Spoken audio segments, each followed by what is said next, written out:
ইলেকশনকে কেন্দ্র করে ঘরমুখী মানুষের যারা ভোট দিতে যাবেন রাষ্ট্রীয় দায়িত্ব সবার, তাই না? এটা একটা দায়িত্ব তো ভোট দেওয়া।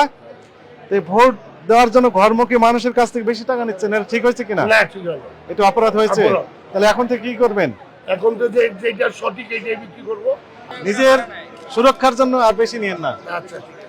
আপনারা কি পদ্মা ব্রিজ হয়ে যাবেন? পদ্মা ব্রিজ হয়ে যাবেন? এটা পদ্মা ব্রিজ। ঢাকা খুলনা 650। কোন কাউন্টার? সুন্দরবনের এখানে সুন্দরবন কোনটা আসে? কোথায় আছে? ওই যে ভিতরে কাউন্টার। আপনি আপনি না চলেন, আপনার সাথে চলে আসেন। আসসালামু আলাইকুম, ভালো আছেন আপনি? ভালো আছেন দাদা? হ্যাঁ শুনেন, টিভিতে আপনি এই ঢাকা থেকে খুলনা কত টাকা করে ভাড়া নিচ্ছেন? 680 টাকা চাটে আছে, 680 টাকা চাটে আছে, নিচ্ছেন কত? 20 টাকা বেশি। তাহলে কত নিচ্ছেন? কয় টাকা হয় তাহলে? 700। দেখেন তো এটা আপনার এই টিকিটটা টিকিট আমার। কত টাকা লেখা আছে? আপনাদের তো, আমাদের লোক হটলাইন, এটা আপনাদের লোক হটলাইনে আমাদের লোক না, হটলাইনটা বিক্রি করে। কত টাকা বিক্রি করছে? ঠিক আছে, এই কত কত বলো? কত? 900 স্যার। 900। 900 কত টাকা ভাড়া ছিল আপনি বলেন? আপনার 900 কে বিক্রি করছে? উনি বিক্রি করছেন। তাহলে 800 900 অথচ 680 টাকা ভাড়া। জি জি। তাহলে ঈদ মানে কি বলে, এই ঈদের মতো ইলেকশনকে কেন্দ্র করে ঘরমুখী মানুষের যারা ভোট দিতে যাবেন রাষ্ট্রীয় দায়িত্ব সবার, তাই না? এটা একটা দায়িত্ব তো ভোট দেওয়া। এই ভোট দেওয়ার জন্য ঘরমুখী মানুষের কাছ থেকে বেশি টাকা নিচ্ছেন, এটা ঠিক হয়েছে কিনা? না, ঠিক আছে। এটা অপরাধ হয়েছে। তাহলে এখন থেকে কি করবেন? এখন তো যেটা সঠিক এটাই বিক্রি করবো। দুইটা শাস্তি আপনার, একটা হচ্ছে যে আপনাকে সতর্কতামূলক 5,000 টাকা জরিমানা আরোপ করা হলো।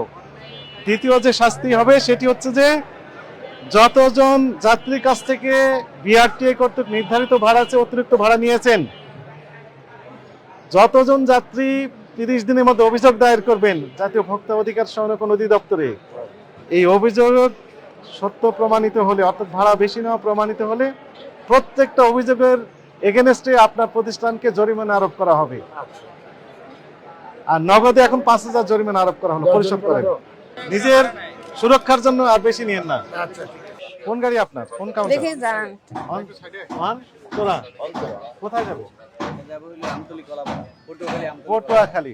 পটুয়াখালী কত টাকা ভাড়া নিচ্ছেন? আপনি তো ভাড়া চেয়েছেন, কত চেয়েছেন? 1000 টাকা করে। 1000। আমি আপনি না এখানে যারা ছিল।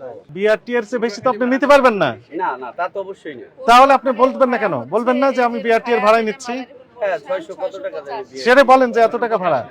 কত টাকা ভাড়া? বিআরটি এর নির্ধারিত ভাড়া কত? 680 টাকা না জানি কত। 600 নিশ্চয় 1,1200। আমি তো বলতে পারি না স্যার। ও যে সবাই তো তাই বলে।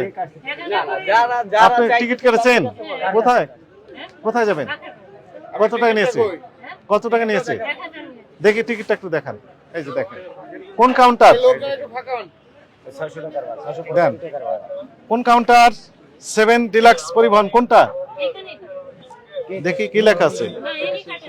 ব্যাপারী অন্তরা। এই পরিবহনটা কোন বাস কোনটা? এখান থেকে নিয়ে যাবে। দেখেন তো আমতলি যাবেন নাই? হ্যাঁ, আমতলি। কত টাকা ভাড়া নিয়েছেন? লেখা তো আছে 1000। 1000। আসলে ভাড়া কত বিআরটি এর নির্ধারিত ভাড়া? আমতলিতে হলো কি আপনার বিএটি নির্ধারিত করা 600 600 টাকা। পটুয়াখালী লাইনের গাড়ি। এই যে আমতলি। পটুয়াখালী আমতলি। আমতলি কত টাকা? 815। তা আপনি নিয়েছেন 1000, তো বেশি নিয়েছেন তো। আমি নেই নিতে স্যার। আপনার স্টাফ নিয়েছে 815। 15 টাকা। সর্বোচ্চ আপনি 815 নিতে পারবেন। সর্বোচ্চ 815 টাকা নিতে পারবেন। আপনি নিয়েছেন 1000 টাকা। এই তো, এটা তো ফ্যাক্ট। হ্যাঁ, ওটা আমি নেই নি স্যার, এই কাউন্টারের লোক। আপনাকে 5,000 টাকা জরিমানা আরোপ করা হলো। আর ওনারকে বাকি টাকা ওনার যা পর্যন্ত নিয়েছেন টাকা ফিরে দিবেন, রাইট। জাতীয় ভোক্তা অধিকার সংরক্ষণ অধিদপ্তরের মহাপরিচালক মহোদয়ের নির্দেশনায় আজকে এই বিশেষ অভিযানটি পরিচালনা করা হচ্ছে। যাত্রাবাড়ি থানা পুলিশের সহযোগিতা নিয়ে এই সায়েদাবাদ বাস টার্মিনালে, একই সাথে আমাদের বিভিন্ন টিম ঢাকা মহানগরের অন্যান্য যে বাস কাউন্টারগুলো আছে সবগুলো বাস কাউন্টারেই মূলত এই অভিযানগুলো পরিচালনা করা হচ্ছে। আমাদের কাছে সকাল থেকেই বিভিন্ন অভিযোগ আসছে ওভার টেলিফোন এবং মোবাইল ফোনে যে ইলেকশনকে কেন্দ্র করে যে সকল ভোটাররা তার গ্রামের বাড়িতে যাচ্ছেন ভোট দেওয়ার জন্য, তাদের কাছ থেকে অনেকটা জিম্মি করে বেশি টাকা আদায় করা হচ্ছে, অর্থাৎ বিআরটিএ কর্তৃক নির্ধারিত যে ভাড়া তার চেয়ে বেশি আদায় করা হচ্ছে। এরই প্রেক্ষিতে মূলত আজকের এই অভিযানটি, এবং এখানে এসে আমরা যেটি দেখলাম যে আসলেই কিছু কিছু কাউন্টার বিআরটিএ কর্তৃক নির্ধারিত যে ভাড়া তার চেয়ে অনেক বেশি টাকা আদায় করছেন। এরকম 2টি প্রতিষ্ঠানকে আইনের আওতায় নিয়ে আসা হয়েছে এবং উপস্থিত যে সকল প্যাসেঞ্জার ছিলেন যাদেরকে বেশি টাকা নেওয়া হয়েছে তাদের টাকা রিফান্ড দেওয়ার ব্যবস্থা করা হয়েছে, অর্থাৎ অতিরিক্ত টাকাটা রিটার্ন দেওয়ার ব্যবস্থা করা হয়েছে এবং একই সাথে জরিমানা করা হয়েছে ওই সংশ্লিষ্ট দুই প্রতিষ্ঠানকে। জনস্বার্থে আমাদের এই অভিযানটি অব্যাহত থাকবে। একই সাথে সম্মানিত ব্যবসায়ী মহল যিনারা রয়েছেন, যিনারা এই পরিবহন সেক্টরের সাথে জড়িত আছেন, তাদের প্রতি আমরা উদাত্ত আহ্বান জানাবো এই ইলেকশনকে কেন্দ্র করে অথবা ভবিষ্যৎ সামনে যে ঈদগুলো আসছে সেগুলোকে কেন্দ্র করে বিআরটিএ কর্তৃক নির্ধারিত যে ভাড়া আছে এর ভাড়া অতিরিক্ত ভাড়া দয়া করে দাবিও করবেন না, নেওয়া তো দূরের কথা। আইন কানুন মেনেই ব্যবসা কার্যক্রম পরিচালনা করার জন্য আমরা উদাত্ত আহ্বান জানাবো তাদের প্রতি।